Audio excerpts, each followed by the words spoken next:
la última estimación que hicimos.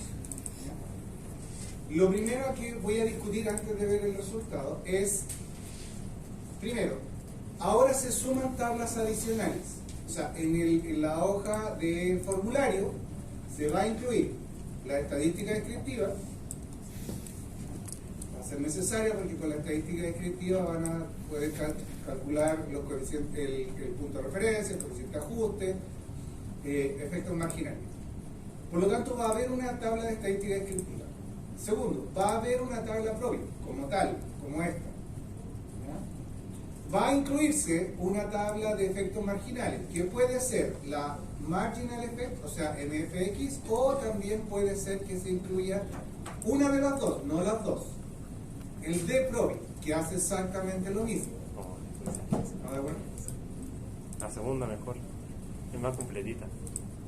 Sin embargo, les recuerdo que hay menos tablas que llenar porque van a tener menos variables. Ya no voy a poder incluir 10 o 50 variables porque el ejercicio sería muy tedioso, así que el máximo de variables que agregamos son 4, lo cual el modelo es bastante más chico. Ahora, ¿por qué? Eso significa que les voy a borrar mucha más información que antes, y no solamente de una tabla, porque antes solamente nos concentrábamos en el output de Stata, de la regresión. Ahora nos vamos a concentrar tanto en el Probit como en el efecto marginal o de Probit según sea el caso, y vamos a borrar más información. Y se les va a pedir de todas las tablas, es decir, ahora se les va a pedir que completen parte de la tabla Probit, parte de los efectos marginales, parte de la clasificación. Por lo tanto, lamentablemente, como son 3 tablas y no son pequeñas, no se va a poder proyectar todo. Se va a proyectar lo más importante, que es el Probit. Pero no me cabría, o sea, no se vería. Si la tuviera que hacer chiquitita para que todas tuvieran en el PowerPoint que se proyecta, no les va a alcanzar. ¿Ah?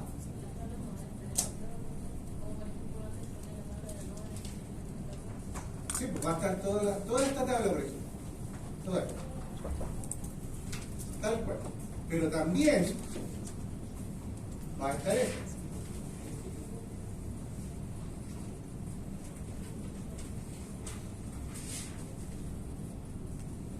La de los efectos marginales.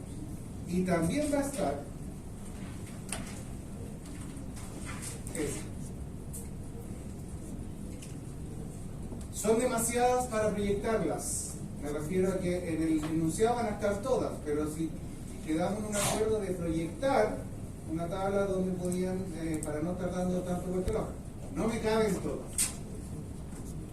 Por lo tanto, voy a tener que proyectar solo una, y la más importante, porque así se va a ver. Si las tratara de proyectar todas, tendría que hacerlo muy chiquitito. Y seguramente más de alguien no va a ver bien o se va a equivocar por eso. Por lo tanto, a pesar de que les puedo pedir algunos valores de aquí, también unos valores de aquí y también unos valores de aquí. Pero como acordamos, no van a ser más de 5 valores. Solo 5 valores. Por si acaso. La última generación del técnico era cuando da negativo, o era cuando ya se pasaba, o en el máximo. Es el máximo. O sea, esto es, este tiene que siempre coincidir con el último. Ese tiene que coincidir siempre con el último. Y esa siempre va a ser la última y siempre va a ser negativa. Va a ser la menos negativa de todas, pero siempre va a ser negativa porque es el logaritmo.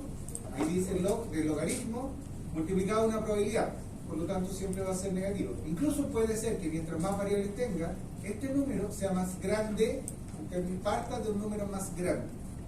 Si tiene más datos, ¿no? O si tiene más, la iteración 0 va a ser un número mucho más grande, si la muestra es más grande.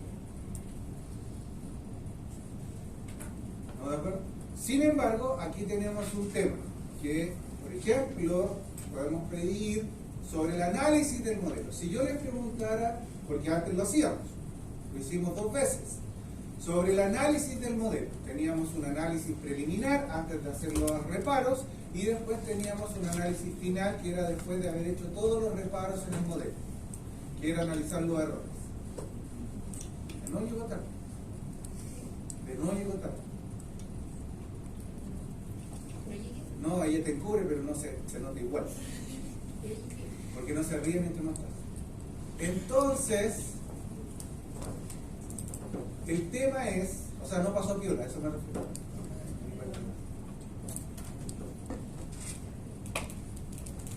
Les voy a pedir lo mismo.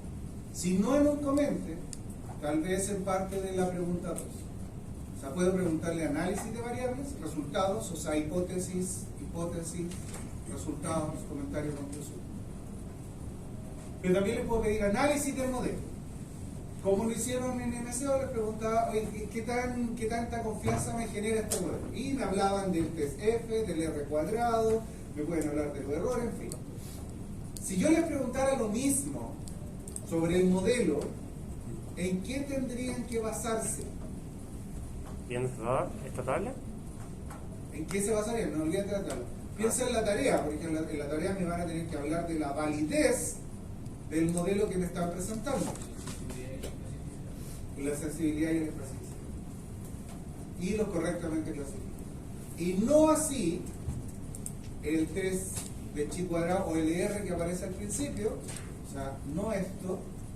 Aquí tenemos ese test de ahí, ¿se acuerdan? De hecho está descrito en el PowerPoint, es el equivalente al test F de MCO, es decir, nos advierte si hay al menos alguna variable que explique, en este caso, la probabilidad de ser un 1. Y el pseudo R cuadrado, que ya dijimos, mira, como R cuadrado no funciona muy bien, porque aquí de partida no es un modelo lineal, así que es poco lo que puedo decir con respecto a eso. Lo único que puedo hacer es cuánto capturé de esa probabilidad, ¿no? Cuál fue el porcentaje de captura de la probabilidad, y aún así, de hecho piensen ustedes que ese indicador fue creado en 1974 por McFadden, o sea, es viejo, cuando no habían computadores, así que era, no me diría mucho con respecto a si usted me está analizando el modelo, principalmente porque los pseudo recuadros siempre van a ser bajos. Sin embargo, siempre tengan presente que el método o el modelo de elección binaria es un modelo de predicción. Quiero pronosticar, o a partir de las características que yo quiero establecer, quiero anticipar la condición de que una persona pudiese convertirse en un uno, o una persona, o un evento, o una situación, o una observación, o un activo financiero, lo que sea. Por lo tanto, tiene que ser predictivo. Entonces quiero saber cuáles son los factores que influyen en la probabilidad de ser un 1 y con eso debería decir. Por lo tanto, la forma de validar el modelo, ¿no?, tiene que ser a través de la sensibilidad, la especificidad y los correctamente clasificados. De hecho, yo les sugiero que cuando me presenten la tabla de estimaciones, como con la columna, con los coeficientes, los asteriscos y los errores estándar en paréntesis, más la variable de inscripción, abajo, en vez de colocar n y el pseudo R cuadrado, coloquen n, o sea, el tamaño de la muestra, saquen el pseudo R cuadrado y coloquen la sensibilidad, especificidad y correctamente clasificado. Eso me dice más sobre el modelo que están haciendo. ¿Por qué lo digo? Por ejemplo, en este caso,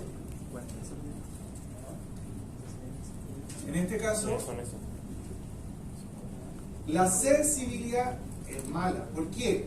¿Por qué es mala la sensibilidad aquí? Y buena la especificidad.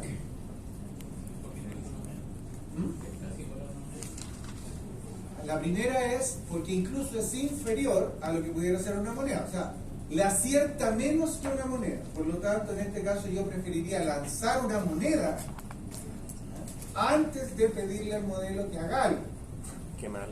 Por lo menos para predecir un 1. Pero sí predice bien un 0. Ah, ya. Pregunta. Que esas son típicas preguntas que podemos hacer. ¿Por qué? ¿Por qué creen ustedes que podría ser que prediga mejor un 0 en este caso que un 1?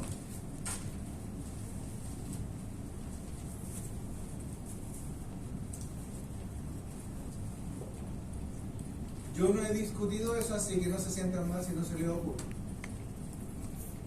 Yo no he dicho nada al respecto. ¿No? Lo primero que hay que analizar es lo siguiente. Tema 1.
A ver, sí mencioné, y tiene relación con los X, cuando vimos la incorporación, volvamos atrás, volvamos a MCO. ¿Qué condiciones se debían tener en cuenta al momento de incorporar una variable dummy, una variable explicativa dummy?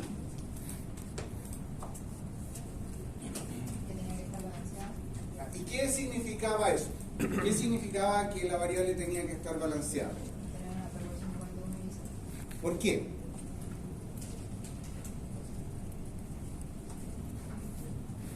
¿Por qué tengo que hacerlo? No necesito nombres, ni apellidos de autores, ni años. Pero siéntanse en confianza con lo siguiente. Si yo, en el fondo, lo que estoy haciendo cuando construyo una dummy es comparar dos grupos. Esa es la idea. Voy a comparar dos grupos. Entonces, la estadística dice que si yo quiero comparar correctamente dos grupos, o sea, quiero hacerlo bien, debería tener la misma cantidad de información. No, lo cual va a ir en contra de la proporción que existe en la población. Por ejemplo, pueden haber más personas solteras que personas casadas, o más personas sin un seguro de vida que personas con un seguro de vida. Esa es la proporción en la población. Pero la estadística dice que debo tener la misma cantidad de información. Eso haría que cualquier análisis de inferencia, se refiere cuando uno dice análisis de inferencia, dice que está haciendo un test de hipótesis. Cualquier test de hipótesis que quiera hacer debería estar balanceado. ¿No? Eso quiere decir la misma cantidad de información. Por lo tanto, uno esperaría, ojalá, que tuviera la misma cantidad de unos y ceros, aunque eso va en contra de lo que pasa en la práctica. ¿Qué nos va a pasar en la práctica? Que eso no se va a cumplir. Y menos cuando nuestra variable dependiente es nuestra variable de estudio. La razón por la que la estudiamos muchas veces es porque son poquitos. O sea, ¿por qué queremos estudiar, por ejemplo, la decisión de compra? Porque son pocos los que compran. ¿Por qué queremos estudiar la decisión de ahorrar? Porque son pocos los que van a ahorrar. Así que siempre nos vamos a encontrar con un desbalance. Así que lo primero que hay que asegurar es que si tu muestra va a estar desbalanceada, que es lo que podría ocurrir, debes asegurarte de tener la cantidad de información suficiente. En el caso de la dummy dijimos 90-10, siempre y cuando el grupo más pequeño, es del 10%, fueran más de 100 datos. Lo que obligaba a que la muestra fuera de 1000 datos. ¿Estamos de acuerdo? ¿Y por qué 100 datos? Porque con 100 datos se cumple el teorema central del límite y puedo inferir esta cosa de que el promedio converja a una normal. Claro. ¿Ya? En este caso no tengo 90-10, tengo 90-70, pero tengo 300 datos y eso no va a cubrir el desbalance. Acá en esta muestra tengo más ceros que unos. Así que, de hecho, ahí podemos ver que tengo 206 ceros y 94 unos. Así que para el modelo, ¿qué es más fácil predecir? Ceros, porque es de los cuales tiene más información. Así que ese puede ser una condición. Aquí es lo que estoy colocando aquí, distribución 0 y 1. Lo ideal no es una regla tácita, es decir, cuidado con eso, no es siempre que haya que hacerlo así, pero una recomendación es que tu límite sea 90-10, asegurándote que ese 10%, tu porción más pequeña, al menos tenga 100 observaciones. Eso implica que tu muestra debe ser de 1000 datos. ¿Estamos de acuerdo? Y de ahí en adelante, muestras con peor distribución que esa, hace que la muestra tenga que ser exponencialmente más grande, no linealmente. Es decir, que una proporción 5,95 requeriría 6.000 datos o 8.000 datos para poder cubrir tu proporción más pequeña de unos. ¿Estamos de acuerdo? Esa es una. ¿De acuerdo? Otra condición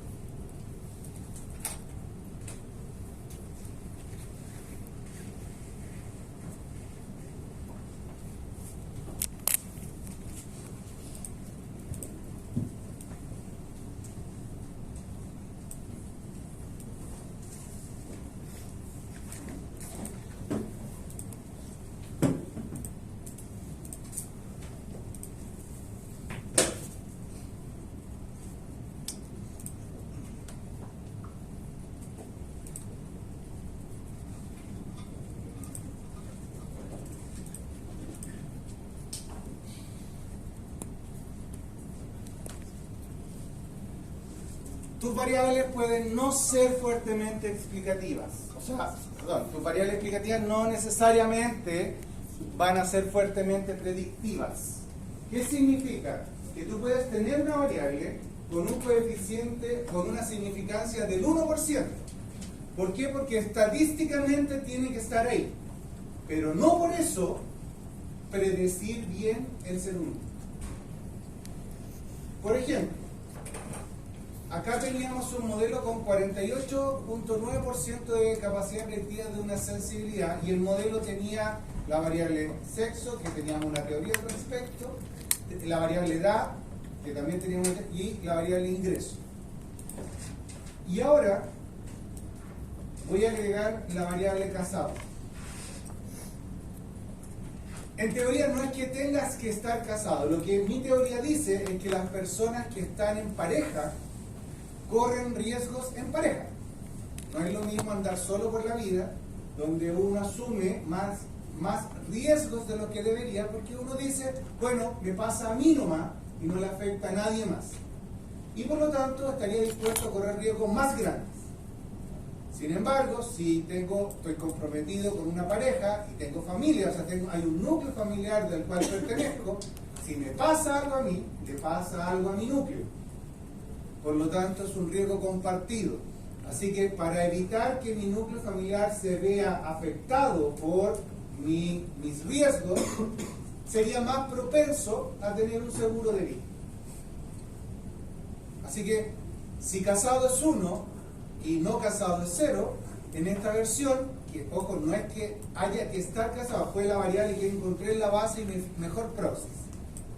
Y lo que quiero demostrar es que el pertenecer a un grupo o pertenecer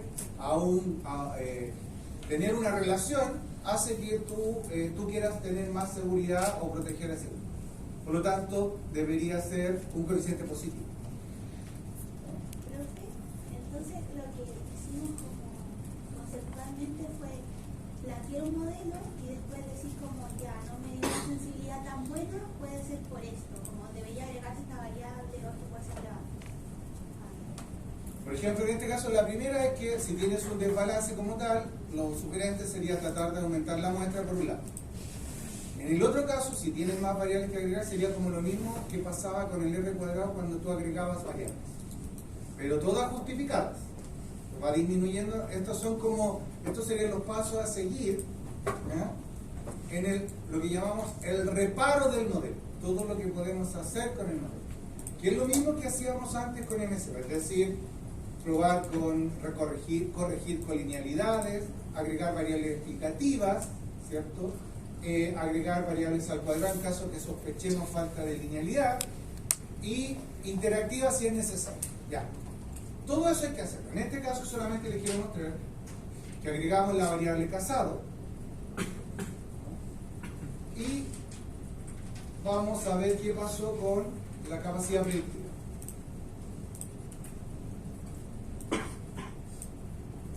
No aumenté la cantidad de datos, pero claramente hay una variable nueva que sí parece predecir mejor que las que ya tenía. Y además tenía sentido porque ya tenía una justificación teórica al respecto y sabía que iba a ser posible. Y de hecho no es solamente, bueno, tengo que sacar los efectos marginales, ¿cierto? De esta variable, si no me equivoco, es 26%, es decir, una persona en pareja, o sea, comprometida con alguien, que lo tomé como casado, tiene un 26% más de probabilidad de tener un seguro de vida que una persona que no está casada. ¿Sí? O sea, el porcentaje, ojo que esto no necesariamente es comparable con la edad o con el ingreso, porque el ingreso se está midiendo en unidades diferentes. Es una variable continua y casado es una variable discreta, así que yo no puedo decir que pesa más casado que ingreso si comparo los coeficientes, porque no son las mismas unidades, pero sí puedo comparar cuánto creció la sensibilidad o la especificidad, o lo correctamente clasificado. Eso sí lo puedo comparar. Y de ahí puedo determinar que esta tuvo un gran aporte en mi capacidad predictiva. De hecho, pasamos de hacerlo mejor una moneda a lo hago mejor ahora. Profesor, entonces, ¿cuál es la interpretación de ese coeficiente en el caso de una variable dicotómica como es casado? En este caso, ya volvamos a eso. Casado. Sí. Haciendo la consulta a Javier, que debería ser cuestionable, pero le vamos a hacer caso. Gracias. El tema es que primero se tienen que asegurar, y esa es una condición por la cual los efectos marginales vienen en este orden. Recuerden esto. ¿Ya? Cualquier versión de análisis de resultados parte de aquí. Porque recuerden que todos estos resultados son válidos siempre que se mantengan esos porcentajes. ¿Qué quiere decir? Que en una población donde el 46% de las personas está casada, este porcentaje es válido. ¿Qué habría pasado en una población donde el 80% está casado?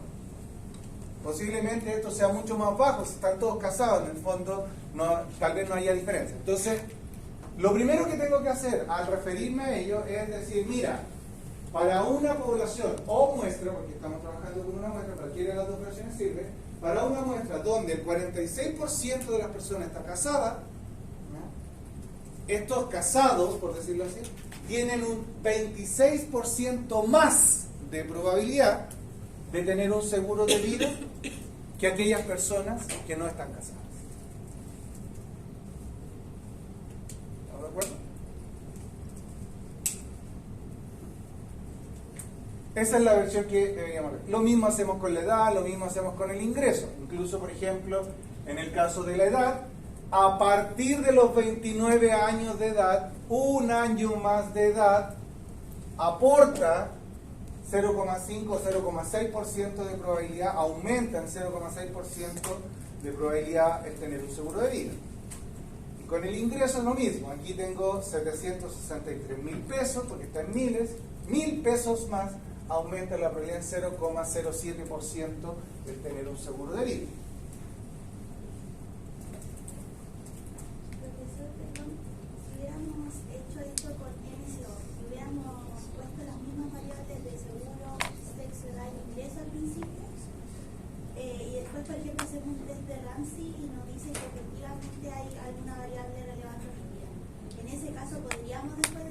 mismo hacer la misma variación con seguro o no se puede? No, no sé.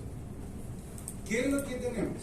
A ver, supongamos que, recuerden que no podemos hacer eso, que la variable relevante admitida la voy a hacer cuando ya no me quede más por hacer. Porque, como les dije, les mencioné varias veces, a mí no me gusta mucho el test de Ramsey que tiene Stata, porque es una aproximación del verdadero test. El verdadero test de Ramsey lo que hace es evaluar si efectivamente se te quedaron hay la posibilidad de que exista algún elemento que tú no viste, que podría ser una variable relevante omitida. Y va a ser omitida porque simplemente ya no se te ocurrió agregar. Si tenías una porción que agregar o una variable que pudiste haber agregado, eso lo debiste haber hecho antes, en el proceso de mejora del modelo. En el cual, la diferencia es que aquí yo me estoy apoyando en la sensibilidad y especificidad para agregar esas variables con la justificación respectiva. En el caso de MCO, me baso en el R cuadrado, en el crecimiento del R cuadrado, en el tema de agregar o quitar una variable. O sea, yo voy agregando variables porque creo que tengo una teoría al respecto y lo que debería observar al hacerlo es que tu R cuadrado debería ir subiendo. Pero como el R cuadrado creciente igual, como que la mayoría de veces al aumentar el número de variables, como que igual va a aumentar el R cuadrado. Por eso, cada vez que tú agregas una variable, ¿qué tienes que hacer antes? Porque es cierto lo que tú dices, es decir, la desventaja del R cuadrado, ojo, también pasa aquí, o sea, puede haber una correlación fuerte entre una variable y la probabilidad, eso no la convierte en una causalidad, y va a pasar todo, va a mejorar la sensibilidad, la especificidad, todo, pero no por eso se vuelve predictiva, porque puede ser un accidente. Incluso podemos hacer la prueba donde podemos colocar en este mismo escenario, por ejemplo, la cantidad de paraguas vendidas en Corea del Sur, y puede encontrar una correlación positiva fuerte y la sensibilidad puede mejorar. O sea, eso sigue pasando aquí tal como pasaba con el R cuadrado.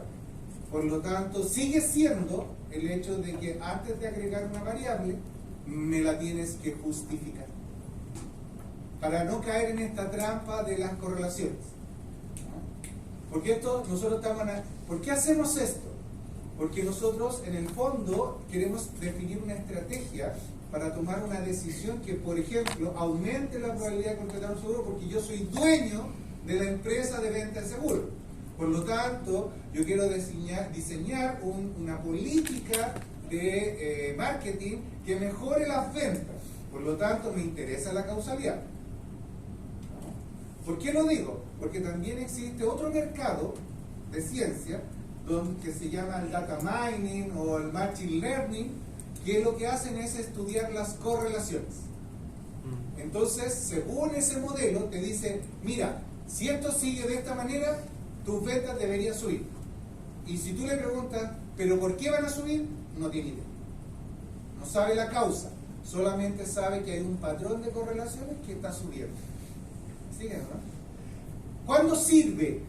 Porque no es tan inútil, o sea, en el fondo no me da la libertad de poder tomar una estrategia. ¿Cuándo me sirve? Por ejemplo, si estoy haciendo apuestas en el mercado financiero. Yo no necesito saber por qué, solamente necesito saber si va a subir o va a bajar para vender o comprar. Y ahí el machine learning se vuelve súper necesario. De hecho, hoy día, lamentablemente, por ejemplo, yo viajé hace un par de años atrás a Nueva York solo con la intención de conocer la bolsa de Nueva York. No me interesaba la Estatua de Libertad. ¿Por qué quería ir ahí? Porque como hago investigaciones en finanzas, quería ver la verdadera bolsa. Esa que está, ustedes en las películas han visto, compro, vende, está llena de gente, como una histeria colectiva, la gente se golpea, se mata y todo está tratando. Y uno dice, ¿cómo venden si está con un papel en la mano y alguien lo vio? ¿Cómo hacen eso? Eso no es cierto. No existe. Yo fui a visitar la bolsa y cuando nos hicieron el tour, vamos paseando, y lo único que vi, claro, unos mainframes, o sea, unos computadores gigantes con una pantalla enorme, nadie está viendo. Y un tipo limpiando el piso. Eso fue todo lo que vi. Porque hoy día todas esas decisiones las toman las máquinas. Compra, venta, se hacen alrededor de 5.000 millones de operaciones en una hora. cosa que humanamente yo no podríamos hacer ni con el criterio. Así que fue decepcionante. Así que fui a la Estatua de la Libertad porque en el fondo, cuando me encontré con eso, ya. Por lo tanto, hay lugares donde puede servir y otros que no. Si nosotros vamos a tomar decisiones, la causalidad sí nos interesa porque eso nos da un margen para saber dónde tenemos y cómo tenemos que intervenir. Esa es como la idea.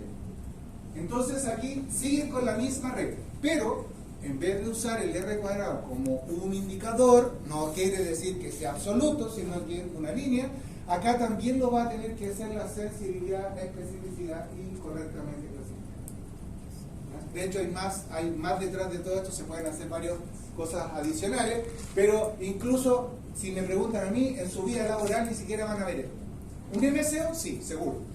¿Un Probit? Yo creo que el día que ustedes tengan un Probit se van a hacer famosos. Y le van a decir, oye, pero ¿cómo hiciste esto? O sea, el dueño, ¿pero qué hiciste? ¿Cómo lo hiciste? O sea, no, y le van a decir, no, es un Probit, me enseñaron el viejo tablet. Pero, profesor, para evaluar un modelo, ¿por qué no utilizamos también la probabilidad predicha? Porque, buena pregunta, ¿por qué no utilizamos la probabilidad predicha? La probabilidad predicha es esta. Sí. Esa es la probabilidad predicha, ¿cierto? Que podríamos calcularla ahora en este caso. ¿Qué lo vamos a tratar de hacer? Esta se basa en solo un punto de todas las combinaciones posibles. Recuerda que esta cosa que debería ser así tiene miles o múltiples iteraciones. O sea, perdón, pendientes. Hay distintos tipos de pendientes. Así que lo que yo te entrego aquí, te digo, mira, aquí está el promedio de la muestra y por lo tanto ese valor es el que te reporto. Ya, pero ese es el valor que a lo mejor tú necesitas. ¿Qué pasaría? Ese es el promedio de la muestra. Pero ¿y qué pasaría si el promedio de tus clientes es 5 años mayor que el promedio de la muestra? ¿Te serviría esa probabilidad? Para nada. Nada. Posiblemente lo que tendría que hacer es volver a calcular los efectos marginales, indicándole que todo se mantenga en el promedio, menos la edad. No uses la edad promedio, sino que usa la edad de mi grupo o de mi segmento objetivo, o las características de mi segmento. Y eso podría estar acá o podría estar acá. Y eso te cambiaría la probabilidad. Por un lado, eso quiere decir que esta probabilidad no es única. Si fuera única tendrías la razón, pero no es única, es solamente un punto de referencia. Por lo tanto, no puedo usarlo, o sea, esta probabilidad no va a mejorar necesariamente porque me moví de lado, solamente me dice cuánto es lo que puede mi modelo predecir con la característica que yo le di. Ahora, suponiendo que tenemos que calcularla, porque en el fondo el ejercicio de lo que tendrían que hacer sería calcular la probabilidad predicha y el coeficiente de ajuste. Entonces, supongamos que yo ahora tengo un modelo distinto.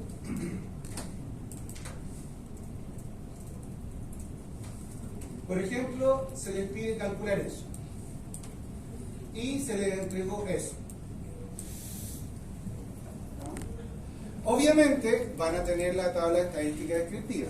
Yo les sugiero siempre, o sea, decir punto de referencia.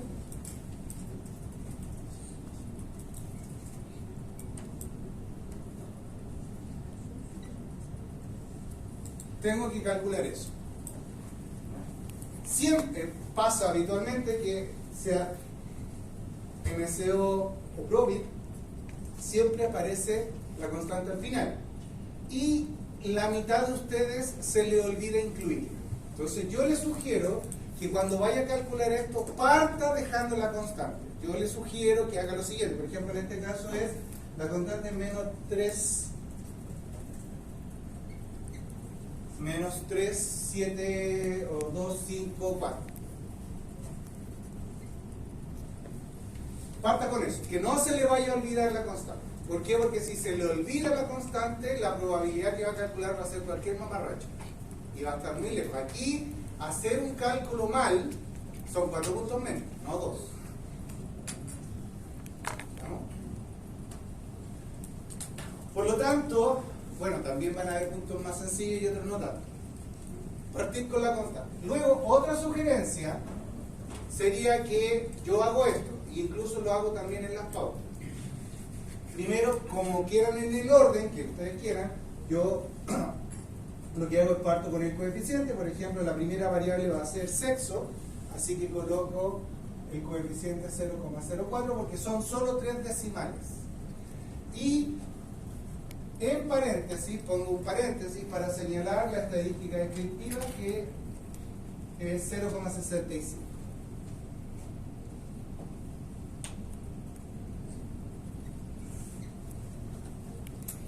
Y así me voy con cada uno de los coeficientes. Es decir, el siguiente va a ser la edad, 0,018 y 29,145. El promedio. El promedio. Perfecto. ¿Estamos de acuerdo? Si quieren, si les falta espacio, pero lo van dejando así. Vas colocando el coeficiente. En este caso tenemos el coeficiente va a ser 0,02. Como son solo 3 decimales, y en este caso sí es mejor hacerlo con 3 decimales. 2 les va a alterar mucho la probabilidad. 3 para evitar esta lista enorme de... Bueno, no se preocupen, nosotros nos aseguramos que no haya un número excesivamente chico, donde pudieran tener en 3 decimales ceros, para que eso no pase. Y el ingreso promedio era 763,293.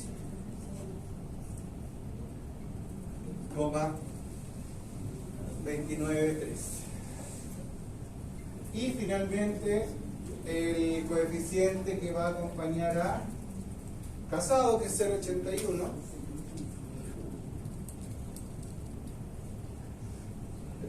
Y era 0,46.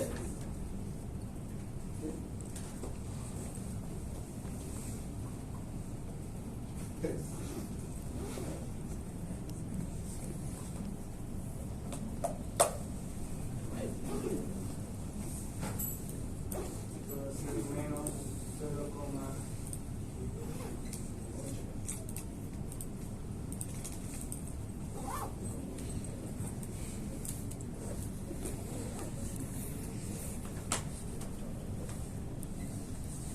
Si hago esta aproximación con 3 decimales, el ideal siempre es que cada número después quede con 3 decimales para sumar. ¿Por qué les digo esto? Un error aquí, por ejemplo, fíjense, si ustedes hubiesen usado, cosa que pueden hacer como ejercicio, porque esta base la tienen, así que pudieran hacer el ejercicio. Si usara todos los decimales que aparecen en la estimación Probit y todos los decimales de la estadística descriptiva, el resultado de esto sería menos 0,26. Hay una diferencia importante entre una cosa y otra. A nosotros queremos evaluar que pueden manejar esto, no que lo van a hacer con mucha precisión, pero además lo hacen con más precisión, pero también les toma más tiempo. Les toma 5 minutos más por lo menos hacerlo con todos los decimales. Ahora, ¿cuál es la sugerencia de hacerlo así? Seguro que pueden cometer algún error al ingresar un numerito en la calculadora, sobre todo porque con el estrés pareciera que los dedos engordan. Entonces es más fácil pescar el número de al lado o pescar el número que querían más el de al lado, y nunca se dieron cuenta. ¿No? Por lo tanto, si no quieren perder todos los puntos en el caso que tuviese que calcular esto, coloquen todos los valores así como lo hice para saber que iban bien y que fue un error menor, porque el error de arrastre aquí es caro. Profe, ¿cómo sabe que eso da 82? ¿Es por lo correctamente clasificado? No, ya había visto este valor en alguna oportunidad. Ah, ya. Pero, un momento. Además que siempre hago el ejercicio, cuando yo defino una prueba, me trato de asegurar, no siempre lo logro, aquí es más difícil, que la aproximación de los 3 decimales no difiera mucho de usar muchos decimales, difieran el tercer decimal, entonces ahí puedo castigar por menos.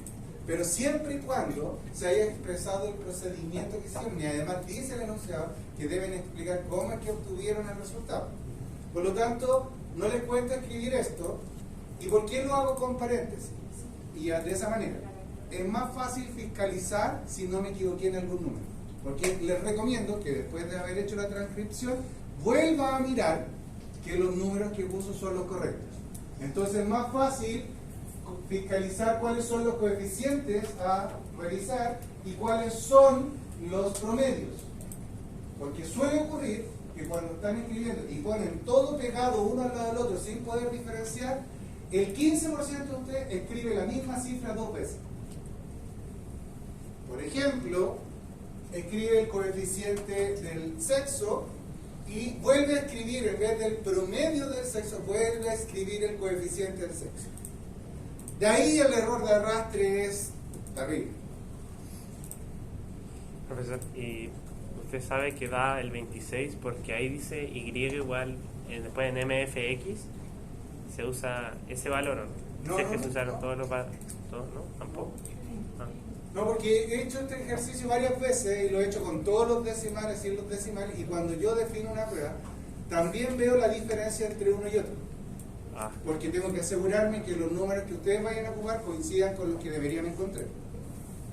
Y si no se fueron por el camino que tenían que ir, que el error de arrastre sea lo menos dañino posible. Bien. ¿Perdón?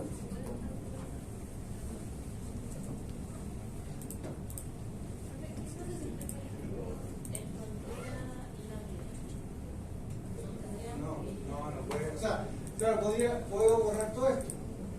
No es necesario. Porque está la tabla de estadística descriptiva. Pero son los mismos valores. Por ejemplo, si hago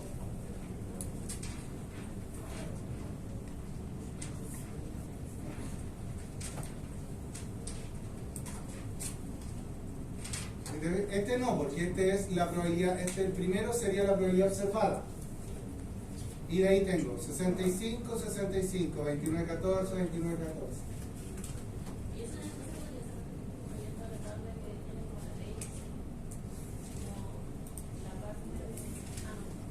¿Cuál? ¿Eso?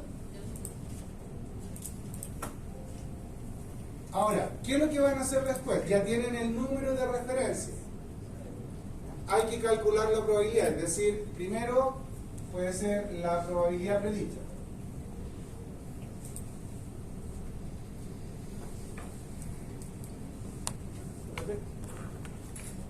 ¿Por eso el análisis que se hace con el SNI? No, es el punto de referencia, es esto. Ah, ya. Ahora tengo que ver qué es lo que voy a reportar, pero primero la probabilidad predicha promedio, que en el fondo es calcular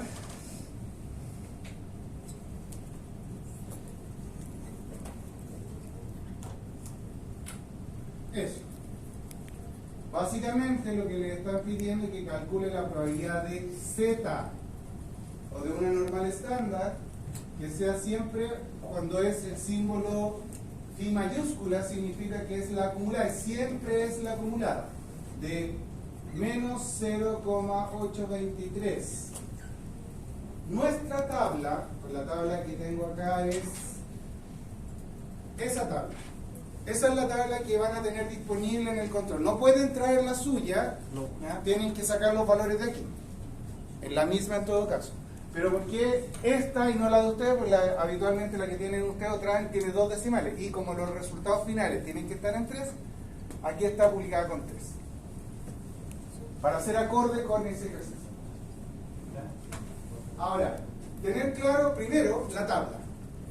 La tabla parte es la probabilidad acumulada. De hecho, aquí está simbolizado con el signo, ahí está con el signo de desigualdad con el que se calcula. Es decir, que en esta tabla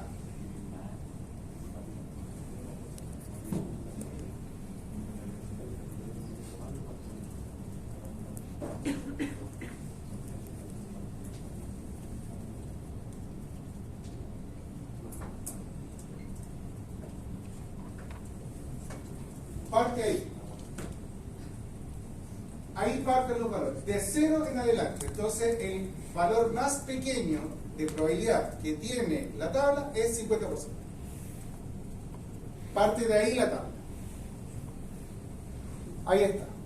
0, 0. Tengo el 50% de las probabilidades. De ahí parte este valor. Es decir, que la tabla se va moviendo desde 0 hacia allá, acumulando más probabilidad, por lo tanto van a ir creciendo, desde 50 van a ir creciendo hasta llegar al 100%. ¿Estamos de acuerdo? Ese es el tramo y toda la literatura se basa en ese principio, es decir, entregar el lado positivo y así evitamos los signos negativos. ¿Estamos de acuerdo?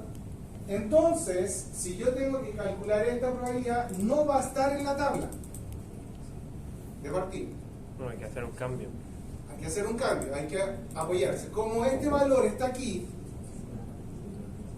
este menos 0,82,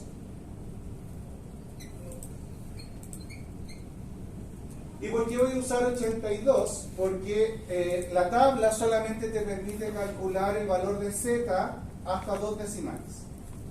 Así que van a tener que hacer su aproximación, es la única vez que van a tener que aproximar a 2 decimales, solamente para buscar en la tabla. Y esta es la probabilidad que me están pidiendo.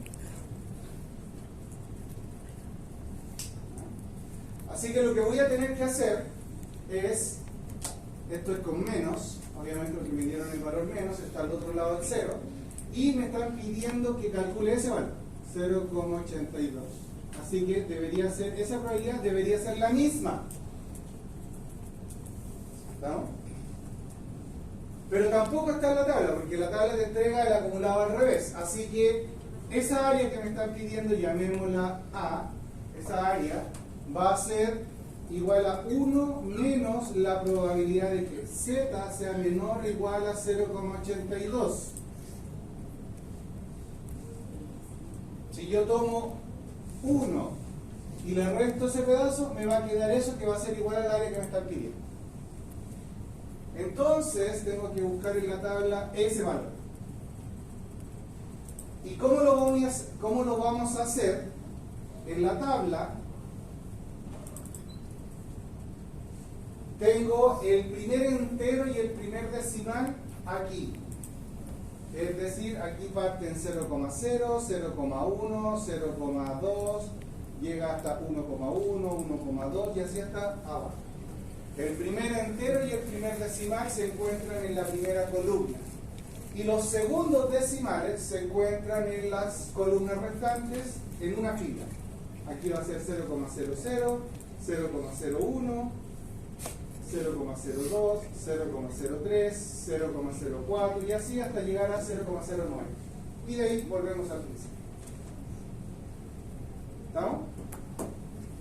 Entonces, tengo que calcular 0,82. Entonces, por aquí debería estar el 0,82. Ir una línea ahí. Y el segundo decimal es 2. Y ese debería ser el valor de probabilidad que debería encontrar, o el que me están pidiendo. En este caso buscamos aquí está el 0,82, el 0,8 primero, primer entero y primer decimal, y aquí está la columna del 0,2, así que sería 0,794, es decir, esto sería 0,974.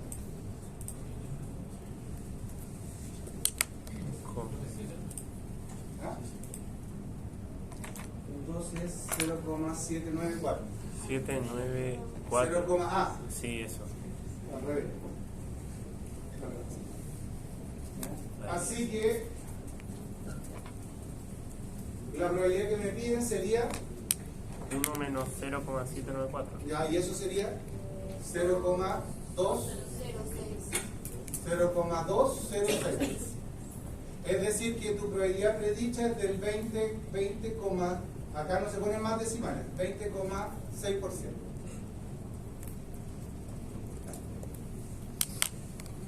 Va a diferir de la que tengo actualmente en el Stata, porque Stata lo hizo con todos los decimales, ¿ya? Y ese valor era menos 0,26 años.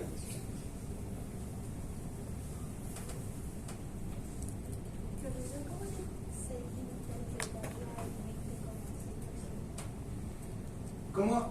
A ver, eso sí tiene una interpretación. término de acá dice que de acuerdo a las características que tú me diste en el modelo, de acuerdo a esas características que son sexo, edad, ingreso y casado, ¿ya? De acuerdo a eso, tu muestra o población deberían existir un 20,6% de unos, según esas características. No necesariamente son los unos y ceros que deberían haber realmente. O sea, sería de los 600, del N600 que teníamos, el 20% debería ser uno. Debería ser. Según tu muestra, según tu modelo. Y si no lo fuera, ¿qué diríamos? ¿Que Sí, pero para eso ¿qué es mejor? Porque aquí solamente me dice, mira, mi modelo anticipa que debería, según estas características, debería encontrar un 20,6% de uno. Pero eso no quiere decir que lo haga bien. Para eso tengo la sensibilidad y la especificidad para saber qué tan bien hace eso. Porque puede ser que te diga 20,6% de uno y ninguno de esos es un uno verdadero. Puede pasar. Hay modelos que tienen ese problema. o sea, la probabilidad predicha, por ejemplo, para el efecto de la tarea no sería mucho? No. Por eso les pedí la sensibilidad, la especificidad y lo correctamente clasificado y me lo agreguen al final de la. Eso es una pregunta que me con lo de los decimales, pero no para esto, sino para el análisis de sensibilidad y todo eso, porque eso se presentan en porcentaje. Sí. Entonces tiene que Tal tener el como- porcentaje solo un decimal. Son los que aparecen ahí en la tabla. Son dos, creo. Ya, son Déjame dos. ver los que están en la tabla. Porque si tienen la tabla, tienen que estar como la tabla. Ok. Y esos tienen dos, creo. Sí. Sí, tienen dos solamente. Porque ahí ya tienen más de 3 decimales. Porque el número que seguramente van a obtener ustedes cuando estén haciendo las operaciones va a ser 0,6277. Claro. Entonces yo ahí uso los 4 y lo transformo en... No, ahí nos da lo mismo. Si llegando al porcentaje con el tercero está bien porque ya usaste 3 decimales. Ah, ya.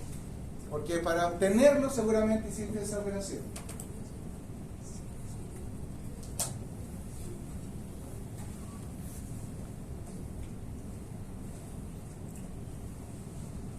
¿Estamos de acuerdo? Entonces, sugerencia de ese distintos valores de probabilidad.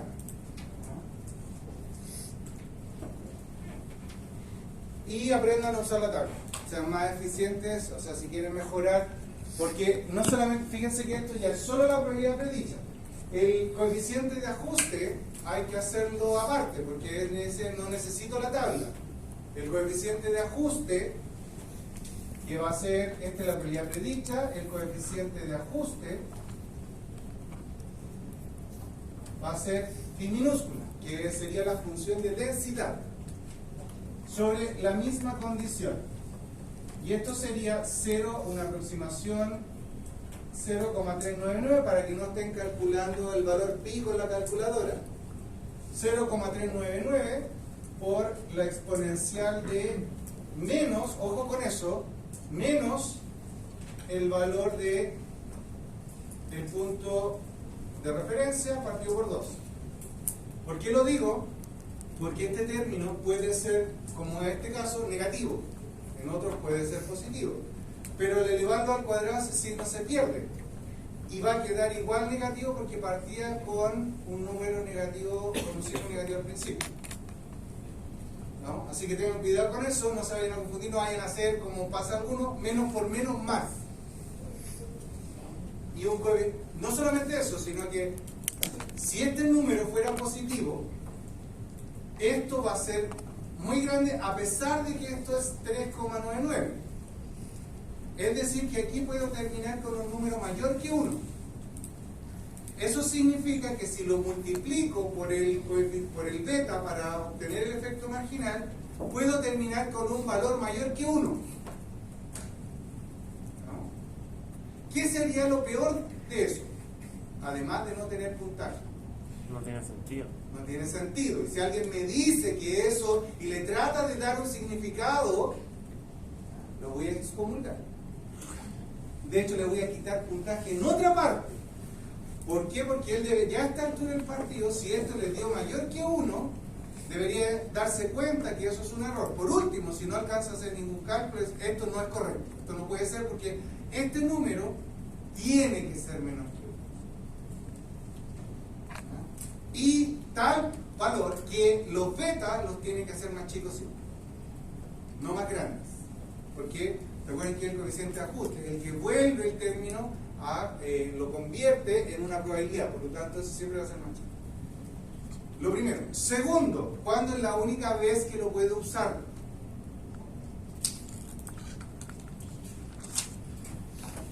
¿Cuándo es la única vez que tengo que usar el coeficiente de ajuste y también con 3 decimales? Para el cálculo de los efectos marginales. Ya, para el cálculo de los efectos marginales de las variables. no, De los La coeficientes. variable. no, la variable binaria. No, de la variable es continua. No, ella dijo binaria. Ah,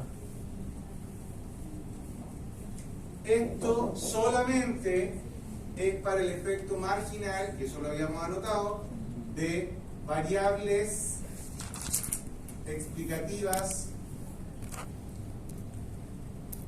continuas o pseudocontinuas.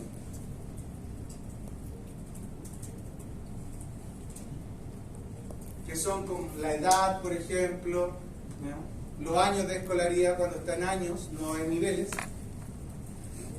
el salario en este caso, o sea, que de mi modelo que tengo actualmente solo podría aplicar el coeficiente de ajuste para los efectos marginales de la edad y el ingreso. ¿Y cómo sería entonces para el caso de una variable dicotómica?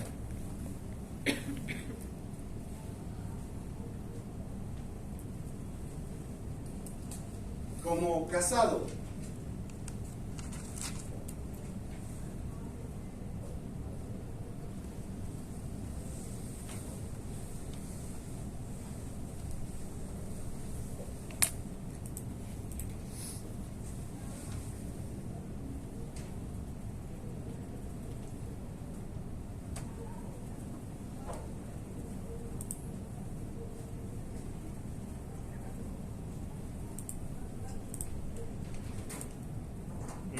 es restar ambas cumulativas. Ya. ¿Pero se usaría el coeficiente de ajuste? No, no se usaría. Se usaría lo de arriba, sí. Tendría que usar esta, La probabilidad predictiva. pero ojo con eso. Primero, sugerencias solamente para el cálculo. Lo primero, si fuera dicotómico, por ejemplo, la variable dicotómica casado,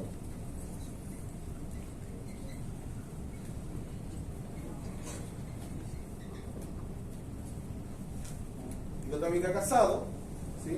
Tenemos 1 y 0, donde 1 es casado y 0 no casado. No podemos decir otra cosa. Entonces, ¿qué es lo que voy a hacer? Voy a partir con la variable 0 primero. Voy a usarlo acá. Voy a escribir en rojo. Voy a tomar primero, voy a llamarle el grupo 0. Lo voy a hacer así solamente para el caso de que no tenga que escribir todo de nuevo. ¿Ya? ¿Estamos de acuerdo? Y voy a dejar todo tal cual como está ahí. ¿Estamos? Y voy a reemplazar esto por 0. Ah, sí. Será casado. ¿Estamos de acuerdo? Y ese sería el no casado. Y me va a dar, o sea, este me va a dar un valor aproximado de menos 1,991 si hago con todos los decimales. Solamente voy a hacer el ejercicio, solamente para explicar qué es lo que estoy haciendo. Entonces aquí tendríamos el grupo 0, que hago todo lo que está ahí y solo tengo que reemplazar. Entonces, como ya escribí la ecuación en mi control, es más fácil identificar hasta dónde tengo que hacer. O si tengo que hacer de nuevo. De hecho, tendría que ser cuidadoso porque a este número lo único que tendría que hacer es descontarle esto para obtener esto, en vez de hacer toda la operación de nuevo. Como les dije que lo hicieran así y después podían colocar acá arriba cuáles son los resultados con 3 decimales, y sumar correctamente, también les puede servir para obtener este valor, le restan eso multiplicado, que lo estaría anotado aquí, por ejemplo, y ya tengo el x0 sin tener que hacer tantas operaciones. Eso es eficiencia, ¿me siguen o no? Hagan la prueba, hagan su diagrama de trabajo. Que en este caso, si no me equivoco, es 1,991. Más o menos.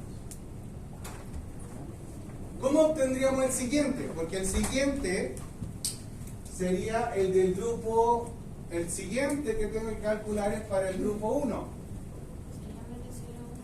¿Ya? Este sería reemplazado por un 1. ¿Estamos? Pero sería lo mismo, ojo, sería lo mismo si yo voy a obtener eso, sería lo mismo que ese más El coeficiente de 1. el coeficiente, en este caso era, el coeficiente era 0,83.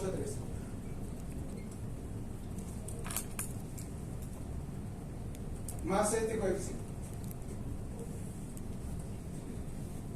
O el coeficiente que acompaña a casado.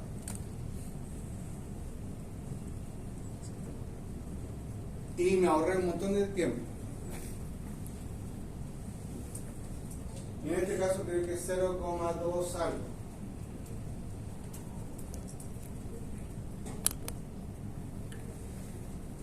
Que no me acuerdo.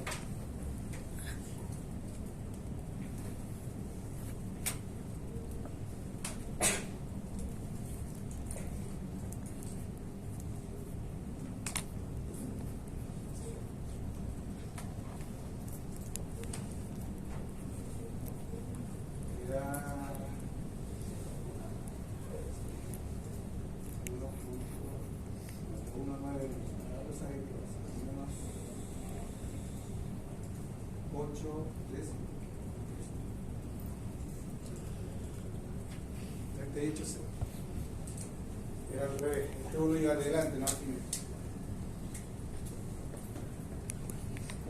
0,3 menos 3,6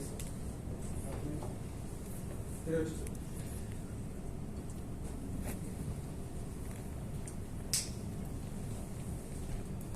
Entonces,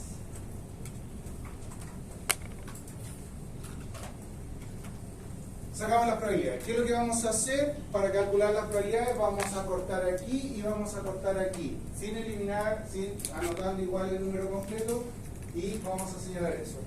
De nuevo, tengo dos signos negativos, entonces voy a tener que dar vuelta a la probabilidad. En este caso significa que la primera, que sería la probabilidad del grupo 0,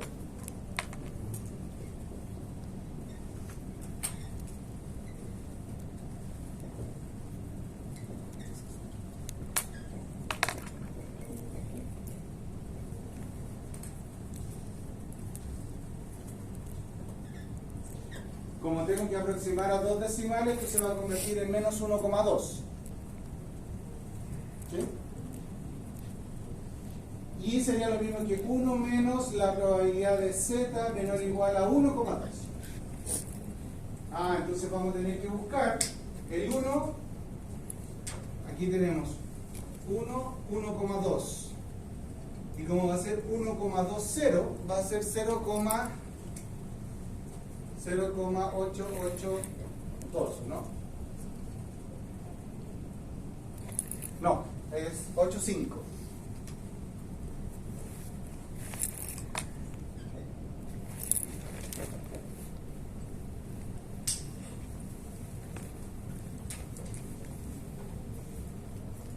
¿Y eso sería cuánto?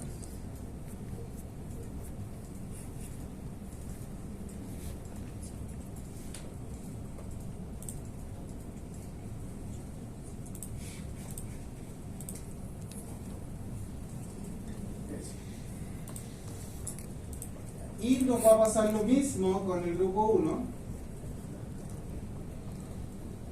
que va a ser la probabilidad de z menor o igual a menos 0,38, haciendo la aproximación sería 9, Y sería lo mismo que hacer esto. Z menor o igual a 0,39. Y si vamos a la tabla, 0,39 sería 0,39, sería 652.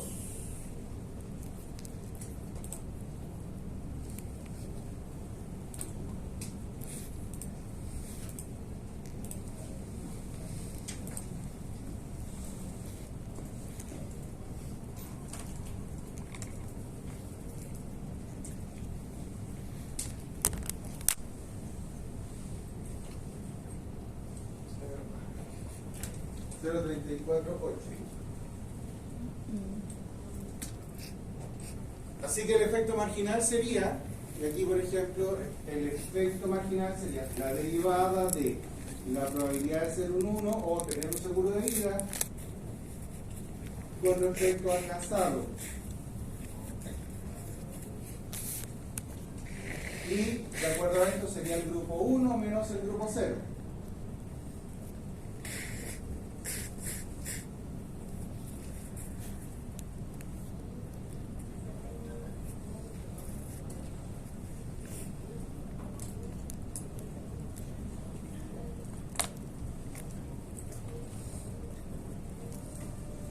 ¿Qué sería?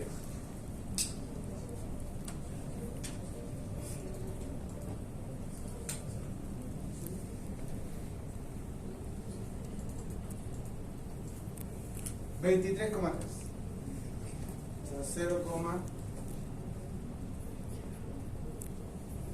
con mis aproximaciones no llegué al 26 que tenía Stata, pero sí a 23,3 porque tuve que aproximar todos los valores hasta el decimal. Pero anda cerca el valor. Así que diríamos que las personas casadas, ¿cierto?, tienen un 23,3% más de probabilidad de tener un seguro de vida que los no casados. ¿Estamos de acuerdo? ¿Estamos? Y estimados, acuérdense de hacer que su tarea tenga un objetivo y una conclusión. Es decir, su trabajo debe ser congruente. Todo lo que me presente, según el método que eligieron, tiene que ser consistente con el objetivo de lo que me van a presentar.